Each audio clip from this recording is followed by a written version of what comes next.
आज आपण पुदिना आणि कैरीचे सरबत बनवतो आहोत. तर हे सरबत आपल्या शरीराला खूप थंडावा देते. उन्हाळ्याच्या दिवसात तर एकदम छान असते. तर मैत्रिणींनो, चला तर रेसिपीला सुरुवात करूया. आधी मी 2 कैऱ्या घेऊन त्या कुकरमध्ये शिजून घेणार आहे. त्यानंतर मी त्यात अर्धा कप पाणी ऍड करते आहे. आता आपण याच्यात 1 ते 2 शिट्या काढून घेणार आहोत.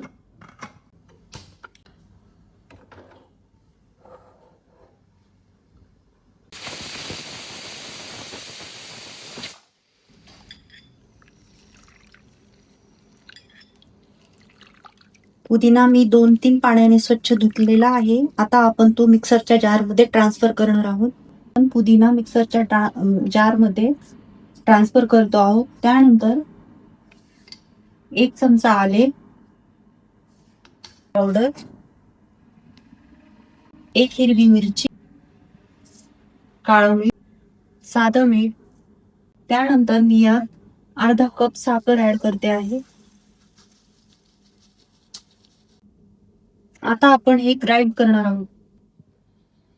अशा पद्धतीने आपल्याला हे फाईन करून घ्यायचे आहे. पाहू शकता तुम्ही. आपल्या कैऱ्या छानपैकी शिजल्या आहेत. तुम्ही पाहू शकता.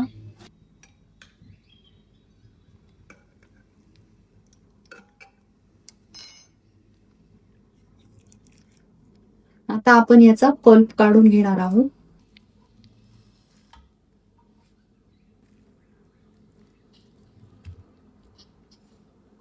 अगदी या कैऱ्यांचा पल्प काढताना तोंडाला अक्षरशः पाणी आले आहे. आता आपण हा सगळा पल्प व्यवस्थित काढून घेणार आहोत.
अशा तऱ्हेने आपला कैऱ्यांचा पल्प काढून झालेला आहे. आता आपण तो मिक्सरमध्ये ग्राइंड करणार आहोत.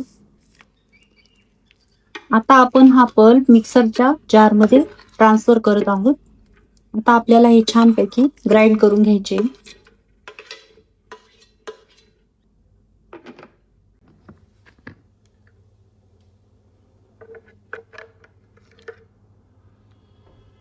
पाहू शकता तुम्ही, अशा पद्धतीने आपल्याला हे ग्राइंड करायचे आहे. आता आपण हे चाळणीच्या साहाय्याने गाळून घेणार आहोत.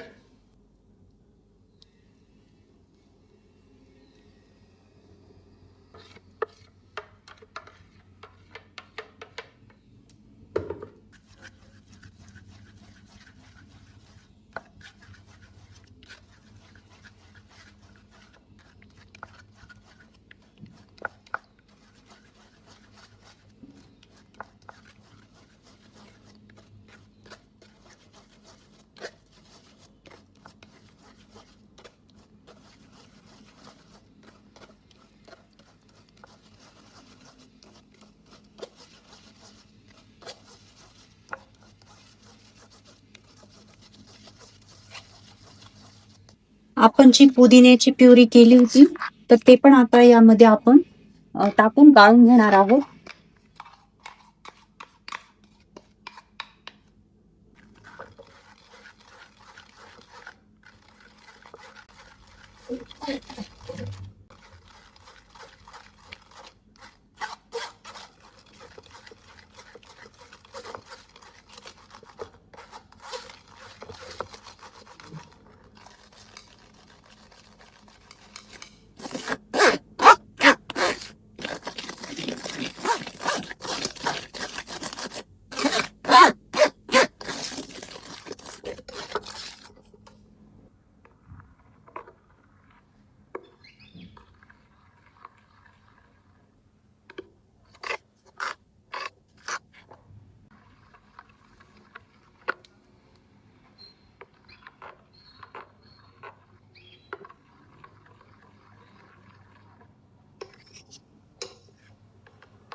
आपलं हे कैरीचं सरबत तयार झाले आहे. तर आपण हे फ्रीजमध्ये 2 दिवसासाठी स्टोअर करू शकतो. चला तर मग आपण ही कैरी आणि पुदिन्याचे सरबत सर्व्ह करूया. सर्वात आधी मी आईस क्यूब टाकून घेणार आहे.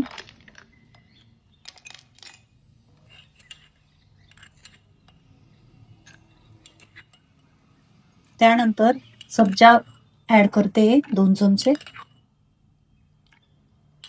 आता आपण आपल्या चवीप्रमाणे ही प्युरी टाकून घेणार आहोत.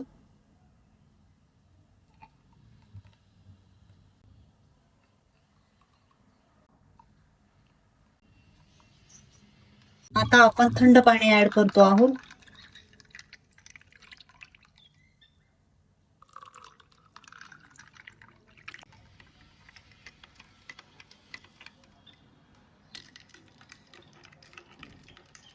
अशा प्रकारे आपले कैरी आणि पुदिन्याचे सरबत तयार झाले आहे. हे आपल्या शरीराला खूप थंडावा देते उन्हाळ्याच्या दिवसात तर खूपच छान. तुम्हाला जर ही माझी रेसिपी आवडली असेल तर लाईक करा, शेअर करा, कमेंट करा आणि सबस्क्राईब करायला विसरू नका.